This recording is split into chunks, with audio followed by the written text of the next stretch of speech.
सभी पत्रकार बंधुओं को नमस्कार। उत्तर प्रदेश में विधानसभा चुनाव में जहां एक तरफ भारतीय जनता पार्टी और हमारी पार्टी के वरिष्ठ नेता गृह मंत्री श्री अमित शाह जी, राष्ट्रीय अध्यक्ष श्री जेपी नड्डा जी, यशस्वी मुख्यमंत्री योगी आदित्यनाथ जी स्वयं घर घर जा रहे हैं और अपनी सरकार का रिपोर्ट कार्ड रख रहे हैं। ये बता रहे हैं किस तरह से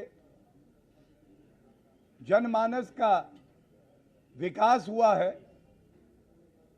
किसानों को सम्मान मिला है, 36,000 करोड़ रुपए की कर्जा माफी से लेकर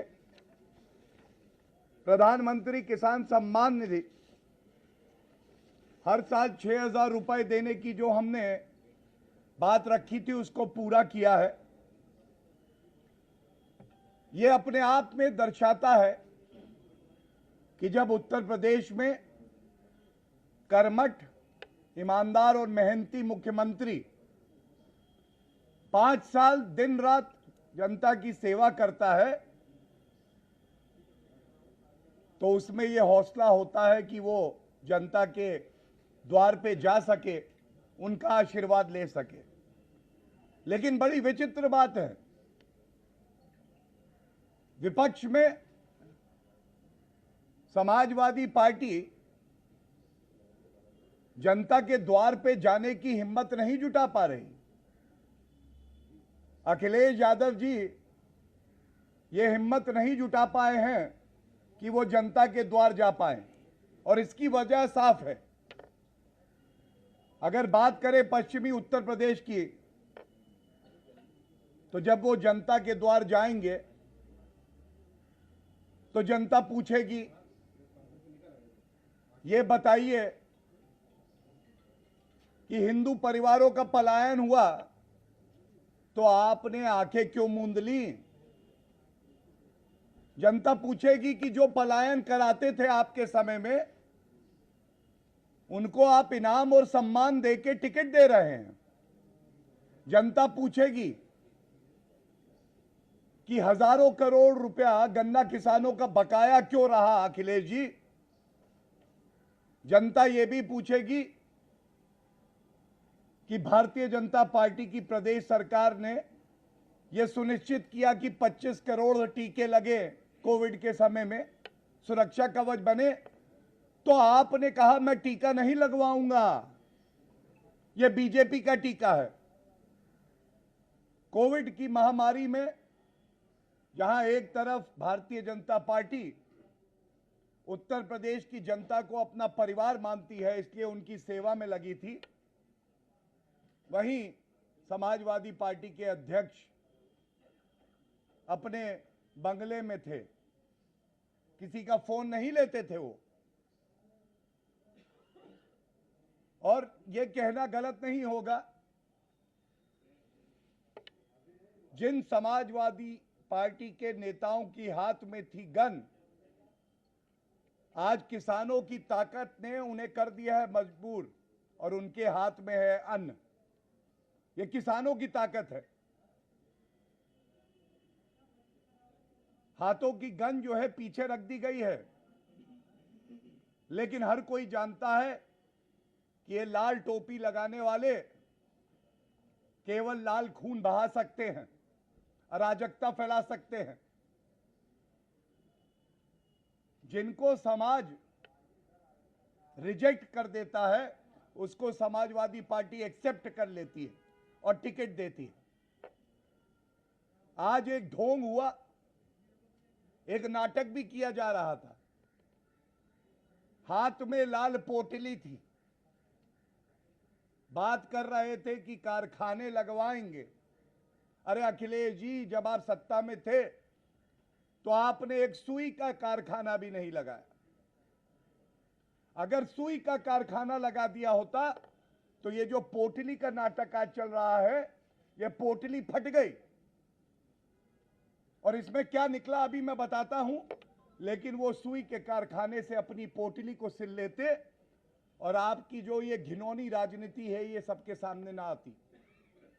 उस पोटली के फटने के बाद जो निकला है, वो किसानों की फसल नष्ट हो जाती थी तो 1 रुपए का चेक देते थे, आज वो भी पोटली से निकला है। आज उस पोटली से एकदम से एक सूची बाहर आ गई। जनता ने देखा उस सूची में आजम खां का नाम है कि जेल से चुनाव लड़ो, चिंता ना करना आजम, तुम्हारी भैंसे वर्दी से ढूंढवाएंगे।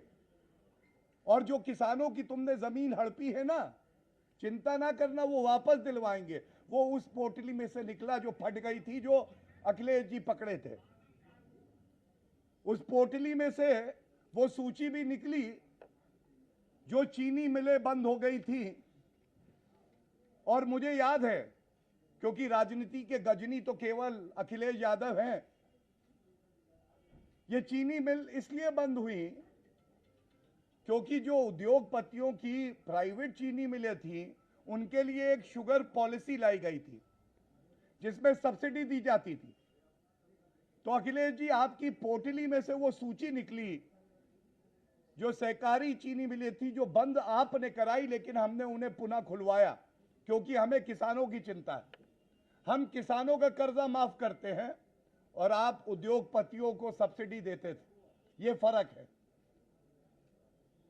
और एक बात और कहूंगा, जब आजम खां की हम बात करते हैं और किसानों की जमीन जो हड़पी है उसकी बात करते हैं, तो ये आजम खां तो केवल प्रतीकात्मक है।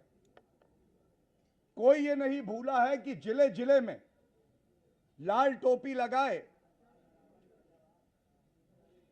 ऐसे कितने आजम खां थे जो केवल और केवल किसानों की भूमि को हड़प लेते थे।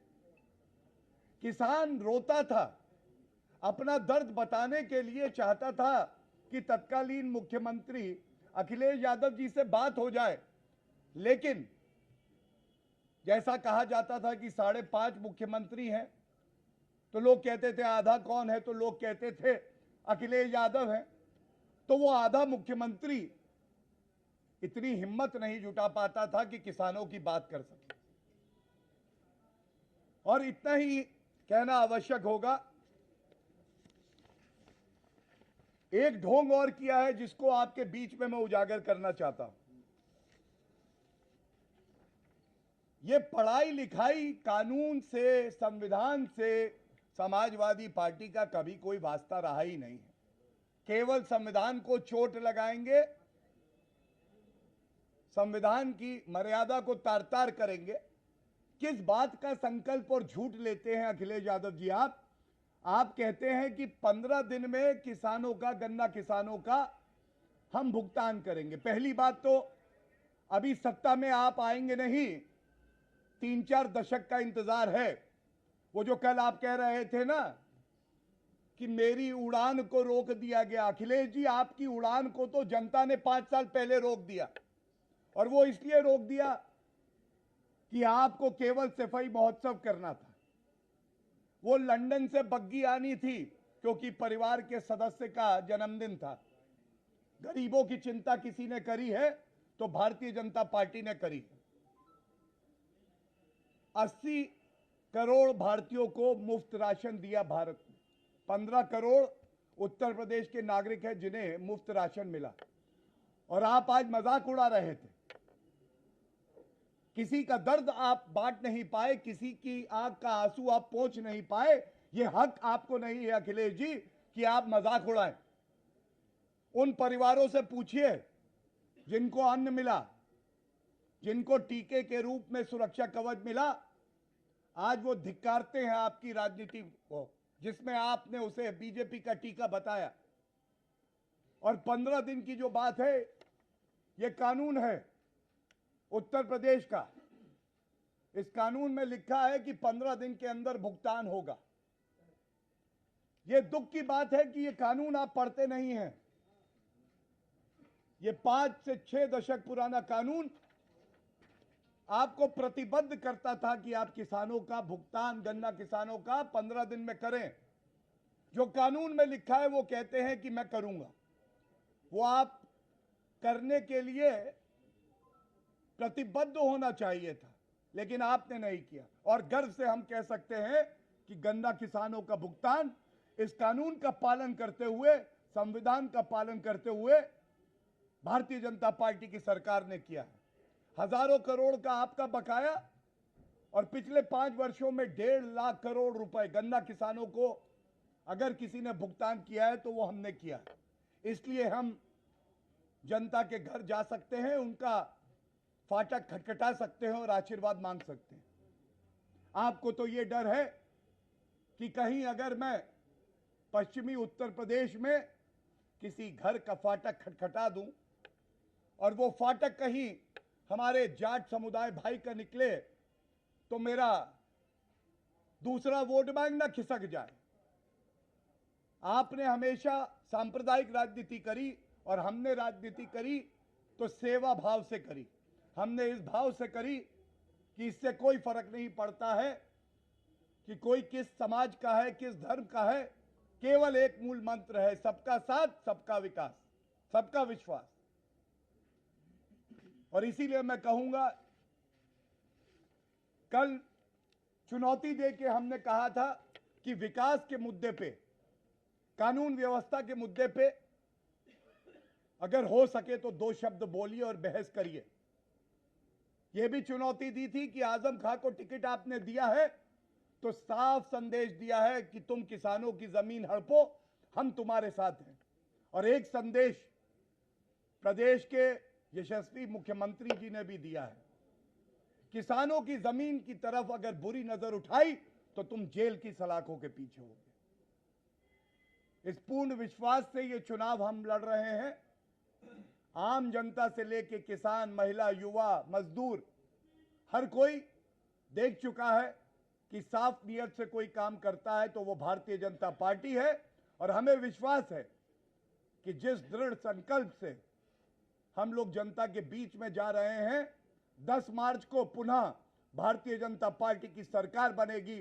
325 सीटों से ज्यादा सीटें हमारी आएंगी, पूरे प्रदेश में कमल खिलेगा। धन्यवाद।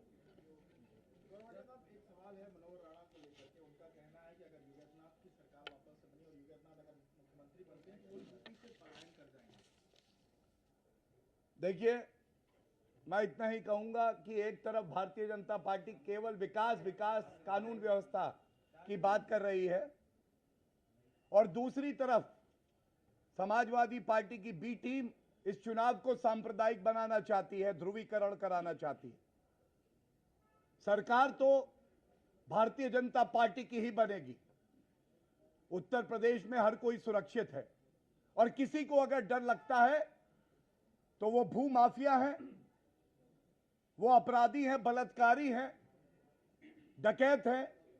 तो अगर आपको डर लग रहा है तो यह आपको सोचना होगा कि आपने ऐसे क्या गलत कृत्य किए हैं कि आपको वर्दी से डर लगने लगा है, और वर्दी से डर अच्छा है।